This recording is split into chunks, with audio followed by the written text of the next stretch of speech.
8 फेरों का 8वां वचन। स्वाति ने इसी साल शहर के कॉलेज से पढ़ाई पूरी की है और अब उसके लिए जगह जगह से रिश्ते आने लगे हैं। स्वाति से ज्यादा उसके रिश्तेदारों को उसकी शादी की चिंता है, इसीलिए जो भी स्वाति के घर आता वो किसी नए लड़की की खबर जरूर ले आता। अरे दीदी, ये फोटो देख के बताओ कैसा है। राहुल नाम है लड़के का, मेरी सहेली की बहन का बेटा है। अपनी स्वाति के साथ एकदम प्यारी जोड़ी लगेगी इसकी। जरा दिखाना, फोटो तो बढ़िया लग रहा है। कोई गलत आदत वादत तो नहीं है ना इसे? और कमाता कितना है? अरे कोई गलत आदत नहीं है दीदी, आप कहो तो एक मीटिंग करवा देती हूँ, फिर सब कुछ फाइनल कर लेना। हाँ, ये सही कह रही हो तुम। संडे को स्वाति के पापा भी घर पे ही रहेंगे। बुआ फिर वहां से चली जाती है और रात को स्वाति की माँ उससे कहती है, स्वाति बेटा, आज कमला बुआ ने एक लड़के की फोटो दिखाई है। संडे को वो लोग मिलने आ रहे हैं, तैयार हो ना तुम बेटा। अरे मम्मी, आप कहाँ कमला बुआ के चक्कर में आ जाती हो? अभी इतनी जल्दी कोई शादी वादी नहीं करनी है मुझे। अरे बेटा, अच्छा लड़का है, बुआ जानती है उसे अच्छे से। हाँ स्वाति बेटा, एक बार मिल तो लो, बाद में देखेंगे आगे क्या करना है।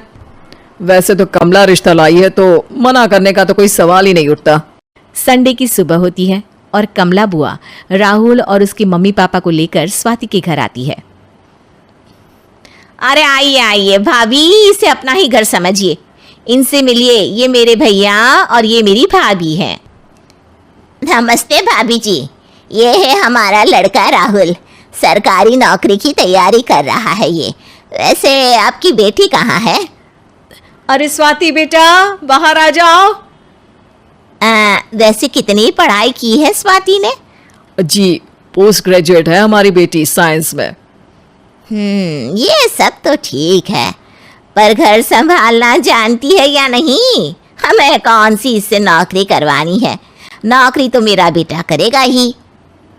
पर मैंने इतनी पढ़ाई की है और आप चाहती हैं कि मैं घर पर ही बैठी रहूं? अरे स्वाति बेटा, ये बड़ों की बात में तुम कहाँ बोल पड़ी? हम सब देख लेंगे क्या करना है क्या नहीं। हम तो इसी बात में विश्वास करते हैं कि घर के लड़कियां घर में ही रहे तो ज्यादा अच्छा रहता है।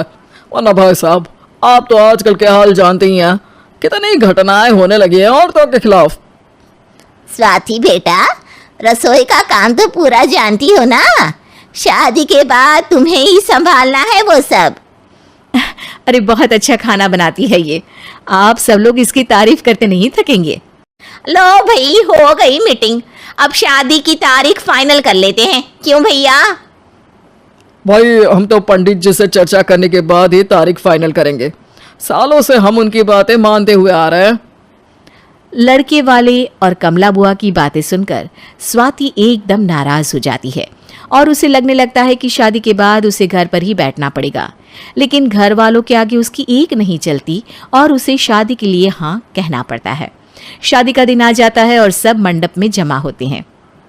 अब फेरों का समय हो गया है, अब कन्या अपने वर से 7 वचन मांगेगी। आप किसी धार्मिक आयोजन में जाएं तो मुझे भी ले जाएंगे। आप मेरे माता पिता का भी बराबरी से सम्मान करेंगे, हमेशा मेरा साथ निभाएंगे। आपको दोनों परिवार की जिम्मेदारियां बखूबी निभानी होगी। हर जरूरी बात में मेरी भी राय लेंगे।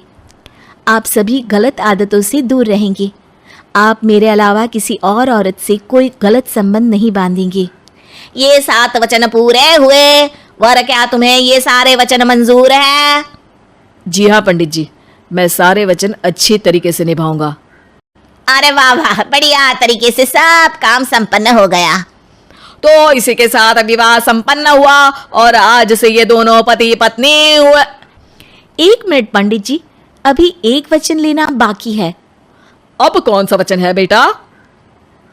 मैं अब हमेशा के लिए किसी दूसरे घर में जाने वाली हूँ, तो पति के अलावा मैं अपने सास ससुर से भी एक वचन लेना चाहूंगी। अब कहो बेटी। मैं ये चाहती हूँ कि मुझ पर किसी बात की कोई पाबंदी नहीं लगाई जाएगी। मुझे सब कुछ करने की आज़ादी होगी और मैं भी विश्वास दिलाती हूँ कि मैं एक अच्छी बहू बन के दिखाऊंगी। स्वाति की बात सुनकर उसके सास ससुर एकदम चौंक जाते हैं और कुछ बोल नहीं पाते कि उतने में कमला बुआ बोल पड़ती है। अरे बेटा, ये भी कोई कहने की बात है? रानी बन के रहोगी तुम तो। वचन देने से पहले सोच लीजिए, क्योंकि शास्त्रों में वचन ना निभाने वालों के लिए नरक से भी बदतर सजा लिखी है। स्वाति की चालाकी से वहां मौजूद सब लोग प्रभावित हो जाते हैं और लोगों में बदनामी ना हो जाए, इस कारण स्वाति के सास ससुर को उसे वचन देना पड़ता है। अरे कैसी अपशकुन वाली बातें कर रहे हैं आप पंडित जी। हमें मंजूर है बेटा तुम्हारी शर्त।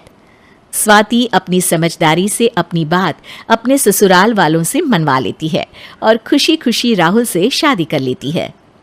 अब से हर शादी में मैं खुद 8 वचन दिलवाऊंगा। ओम मंगलम मंगलम मंगलम।